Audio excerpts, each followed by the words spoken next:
नमस्कार. आपण आपल्या सिरीजमधील पुढचं लेक्चर बघणार आहोत. आजचा टॉपिक आहे मोनेरा, प्रोटिस्टा व कवक यांचे वर्गीकरण. Classification of Monera, protista and फंगाय. ठीक आहे. कंबाईन ग्रुप बी 2021 पूर्व परीक्षेला विचारण्यात आलेला हा प्रश्न आहे. प्रश्न काय आहे? अमिबा हा प्रोटोझोअन प्राणी आहे कारण प्राणी आहे कारण बघा काय काय दिलेलं आहे. एक पेशीय प्राणी ज्यामध्ये ऊती आणि अवयव नाहीत. बरोबर. एक पेशीय तर अमिबा 100% आहेच. सर्व प्राण्यांमध्ये प्राचीन व सामान्य प्राणी आहे आणि तो सगळ्यात जुना प्राणी आहे. बरोबर. छद्मपादाचा वापर हालचालीसाठी करतो. छद्मपाद वगैरे आपण स्टेट बोर्डमध्ये शिकतो. लहानपणी पण आपल्याला अमिबा शिकवलेला असतो. नंतर अंगावर छिद्रे असलेला प्राणी. आता बघा, आपण जे क्लासिफिकेशन बघतो त्याच्यात पोरीफेरा एक संघ आहे. तर पोरीफेरा म्हणजे पोर्स असणारा, अंगावर छोटी छोटी छिद्र असणारा संघ वेगळा आहे, पोरीफेरा. मग ड हे विधान चुकीचं येईल. त्यांनी बरोबर विचारलं आहे. इथे ड आहे, ऑप्शन 4 कट होतो. ठीक आहे. बाकी हे तिन्ही स्टेटमेंट बरोबर आहे. मग उत्तर काय येतं? फक्त अ, ब आणि क. ठीक आहे. बघा, त्याच्याविषयी स्पष्टीकरण आपण बघून घेऊया.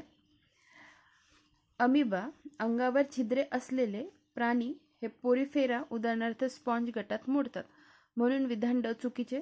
त्यांना विशिष्ट आकार नसतो. हालचालीसाठी छद्मपादाचा वापर करतात. गोड्या पाण्यात आढळतो. यामुळे माणसाला अमिबोइक डिसेंट्री होते. आपलं जे पोट खराब होतं, सारखं सारखं आपल्याला पोटात कळ मारून येते. ठीक आहे. आणि डिसेंट्री होते. ती कशामुळे झालेली असते? ती अमिबोइक डिसेंट्री असते. ठीक आहे. मग याच्यावरून तुम्ही हे लक्षात ठेवणार, गोड्या पाण्यात आढळतो. गोड्या पाण्यात आढळतो, यामुळे माणसाला अमिबोइक डिसेंट्री होते. प्रोटोझोआ संघातील रायझोपोडा वर्गात याचा समावेश होतो.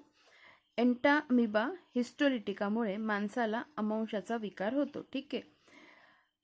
म्हणजे ही अमिबोइक डिसेंट्री त्याचाच कोण आहे? तो पॉझिटिव्ह ऑर्गॅनिझम एंटामिबा हिस्टोलिटिका. राहील एवढं लक्षात की गोड्या पाण्यात आढळतो. प्रोटोझोआ संघ जो आहे त्याच्यातला रायझोपोडा वर्गात याचा समावेश होतो. ठीक आहे. आता आपण पुढचा प्रश्न बघूया. बघा, द्विविभाजनासाठी अमिबाला किती जनक पेशींची आवश्यकता असते? द्विविभाजनासाठी अमिबाला किती जनक पेशींची आवश्यकता असते? एकाच जनक पेशींची आवश्यकता असते ना. आपण शिकतो कसा? अमिबा हा अमिबा आहे. ठीक आहे. आता कसाही काढला तरी चालतं. हा जो अमिबा आहे, आता याचं विभाजन व्हायचं असेल तर हा काय करतो? याचे 2 तुकडे होतात. म्हणजे असं असं तो हळूहळू ह्या पद्धतीने जवळजवळ, म्हणजे ह्या पद्धतीने त्याचे मग एक तुकडा असा, एक तुकडा असा, याच्याने 2 अमिबे तयार झाले. ठीक आहे. पण दुसरी पद्धत पण काय आहे? बहुविभाजन पण होतं त्याचं. म्हणजे एका अमिबापासून अजून छोटे छोटे बाकीचे अमिबा पण तयार होतात. हे राहील लक्षात तुमच्या. तर हा प्रश्न पण सोपा होता. संयुक्त गट ब 2019ला विचारलेला. द्विविभाजनासाठी अमिबाला किती जनक पेशींची आवश्यकता असते? एकाच जनक पेशीची असते. आता बघा, आणि जे पहिलं लेक्चर होतं त्याच्यातही मी तुम्हाला शिकवलेलं आहे, दाखवून देते पुन्हा. ठीक आहे.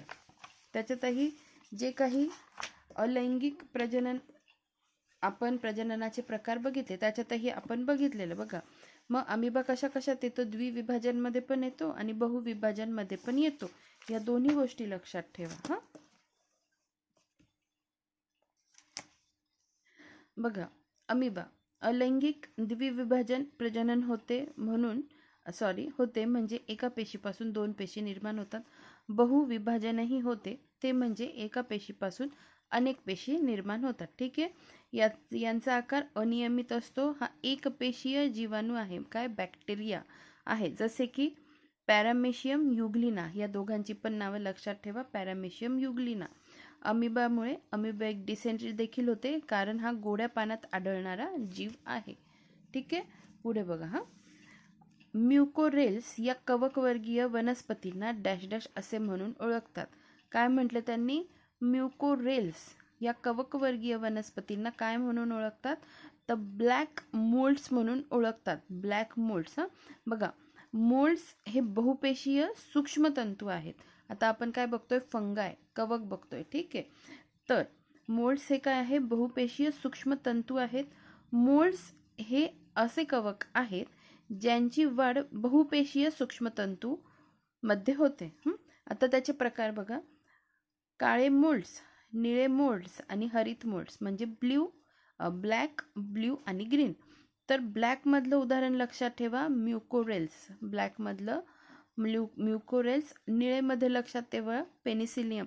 आता निळे मध्ये पण पेनिसिलियम येतं आणि हरित मध्ये पण पेनिसिलियम येतं.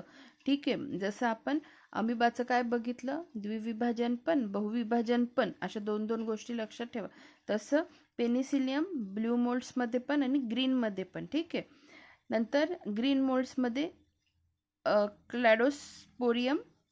क्लॅडोस्पोरियम आणि ॲस्परजिलस. ठीक आहे. हे तिन्ही उदाहरणं लक्षात ठेवा. Black moulds Mucorales, blue moulds Penicillium आणि ग्रीन मोल्ड क्लॅडोस्पोरियम आणि ॲस्परजिलस आणि पेनिसिलियम. ठीक आहे. पुढे बघा.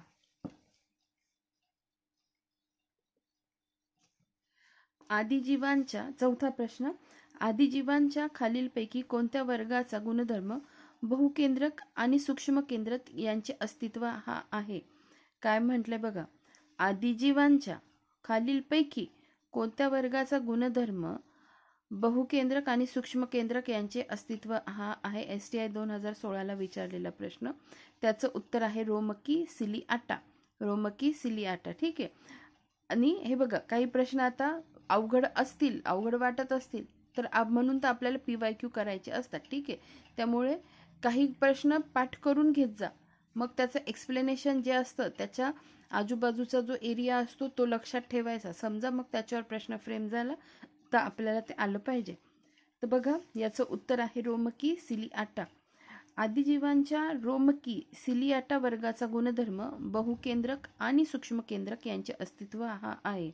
रोमकी संघ प्रोटिस्टा, वर्ग आदिजीव, शरीरावर केसासारखे अवयव, हे वैशिष्ट्य.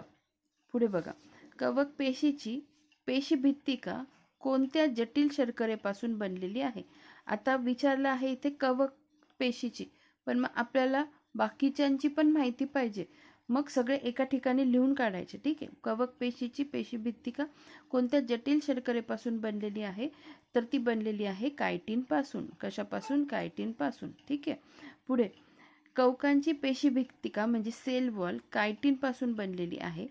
तर बॅक्टेरियाची म्हणजे जीवाणूची म्युरॅमिक ॲसिड पासून आणि वनस्पतीची सेल्युलोजने बनलेली आहे. दोन्ही गोष्टी लक्षात ठेवा. कवकांची कशापासून? कायटिन, कवक कायटिन. त्याच्यानंतर जीवाणूची म्युरॅमिक ॲसिड आणि वनस्पतीची सेल्युलोजने बनलेली आहे. इतर माहिती बघा. जीवाणू हे गोलाकार, दंडाकार, स्वल्पविरामायुक्त, सर्पिलाकार असतात. जीवाणू हे सेंद्रिय व असेंद्रिय पदार्थांचे विघटन करू शकतात.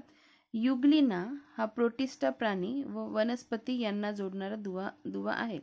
युग्लिना हा प्रोटिस्टा प्राणी व वनस्पती यांना जोडणारा दुवा आहे. ठीक आहे. हे नीट लक्षात ठेवा. युग्लिना कोणाकोणाला जोडतो? प्राणी व वनस्पती यांना जोडणारा दुवा आहे युग्लिना. त्याच्यानंतर कवक फंगाय सर्व प्रकारच्या हायड्रोकार्बनयुक्त पॉलिमर्सचे पेट्रोलियम, प्लास्टिक यांचे विघटन करू शकतात. फंगाय. त्याच्यानंतर मिथॅनोजन्स, मिथॅनी बॅक्टेरियम आणि मिथॅनोबॅसिलस. मिथॅनोजन्स हे जीवाणू मिथेन वायू तयार करून ऊर्जा मिळवतात. CO2ची निर्मिती करतात. मायकोप्लाझ्मा हे अत्यंत लहान जीव असून केवळ ते इलेक्ट्रॉन सूक्ष्मदर्शकाखालीच पाहता येतात. लायकेन्स बाबत थोडेसे. आता लायकेन्स ही खूप महत्त्वाचं आहे. याच्यावर दोनदा प्रश्न आलेला आहे. त्यामुळे लायकेन्स नीट लक्षात ठेवायचा. लायकेन शब्द सर्वप्रथम थिओफ्रेट्सने सांगितलेला. लायकेनमध्ये शैवाल व कवक दोन्ही असतात. याला आपण काय म्हणतो? दगडफूल. लायकेनमध्ये कोण कोण असतं? अल्गी, शैवाल आणि फंगस म्हणजे कवक. शैवाल आणि कवक दोन्ही असतं. हे हवा प्रदूषणाला अतिशय संवेदनशील असतात. याला ड्युएल प्लांट म्हणून ओळखले जाते. उद्या विचारलं ड्युएल प्लांट म्हणजे काय, आणि STI 2015ला हा प्रश्न येऊन गेलेला आहे. यांना ड्युएल प्लांट म्हणून ओळखतात. यातील कवक आर्द्रता व खनिजांचे शोषण करून शैवालास उपलब्ध करून देतात, तर शैवाल प्रकाश संश्लेषणाच्या मदतीने अन्न तयार करतात. राहील का लक्षात? यातील कवक आर्द्रता व खनिजांचे शोषण करून शैवालास उपलब्ध करून देतात. कवक काय करतं आणि शैवाल काय करतं हे माहिती असायला पाहिजे, जर अवघड पद्धतीने प्रश्न त्यांना फॉर्म करायचा असेल तर. कवक काय करतं, आर्द्रता आणि खनिजांचं शोषण करतं आणि ते शैवालाच देतं, आणि शैवाल प्रकाश संश्लेषण करून अन्न तयार करतं. ठीक आहे. सर्वात पहिले जीवाणू विरोधी म्हणजे अँटीबायोटिक कोणतं आहे, पेनिसिलिन. हे पण कवकापासून तयार होते. पेनिसिलिन हे कशापासून, फंगाय पासून तयार होतं. पुढे बघा, सायनोबॅक्टेरिया.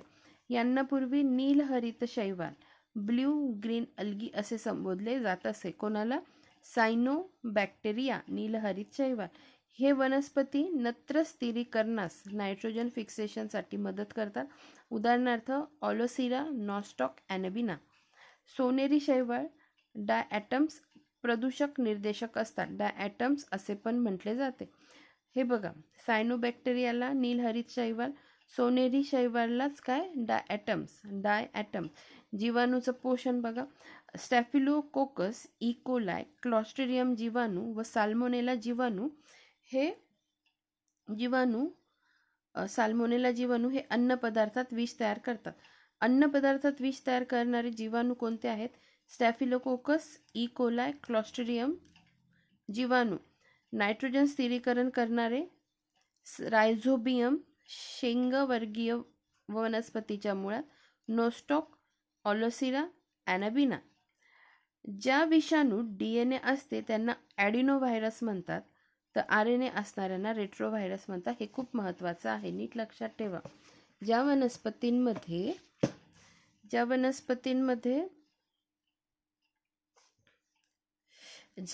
विषाणूत DNA असते त्यांना ॲडिनोव्हायरस आणि RNA असणाऱ्यांना रेट्रोव्हायरस म्हणतात. व्हायरॉइड्स यांच्यात प्रथमावरण नसते. यात केवळ गोलाकार SSRNA असते. हे विषाणूपेक्षा 100 पट लहान असतात. ठीक आहे. व्हायरॉइड्स यांच्यात मी काय प्रथम वगैरे म्हटली असेल तर माफ करा. व्हायरॉइड्स यांच्यात प्रथिनावरण नसते. यात केवळ गोलाकार SSRNA म्हणजे सिंगल स्ट्रँडेड RNA असते. हे विषाणूपेक्षा 100 पट लहान असतात. तर ह्या सगळ्या गोष्टी याच्यात ज्या बाकीच्या दिलेल्या आहेत ह्या नीट पाठ करा. की म्हणजे ड्युएल प्लांट कोणता, तर लायकेन्स काय, प्रदूषणाला अतिसंवेदनशील असतात. त्याला दगडफूल आपण म्हणतो, त्याच्यात शैवाल आणि कवक असतं. ठीक आहे. तर मग ह्या पद्धतीने हे लक्षात ठेवा. पुढचं उद्यापासून जे असणार आहे लेक्चर ते असणार आहे वनस्पतींचं वर्गीकरण, ज्याच्यावर 38 प्रश्न विचारलेले आहेत. ठीक आहे. तर हे आपल्याला काही पार्ट्समध्ये घ्यावं लागेल, कारण बऱ्याच काय म्हणतात त्याला मोठा चॅप्टर आहे, तो बराच मोठा चॅप्टर आहे. तर तो तुम्हाला 38 नाही 30 प्रश्न विचारले. ठीक आहे. 30 प्रश्न विचारलेले आहेत आणि प्राण्यांचे वर्गीकरणावर 58 प्रश्न, आणि अजून एक टॉपिक आहे ज्याच्यावर खूप प्रश्न विचारले आहेत, ते आहे डिसीज. डिसीज हे बघा 55 प्रश्न डिसीजवर आलेले आहेत. तर आपल्याला हे सगळं कंप्लीट करायचं आहे. वनस्पतींच्या वर्गीकरणावर जास्त पार्ट्समध्ये लेक्चर येतील, तरी मी कमी पार्ट्स आणण्याचा प्रयत्न करेन, कारण हा मोठा टॉपिक आहे. धन्यवाद.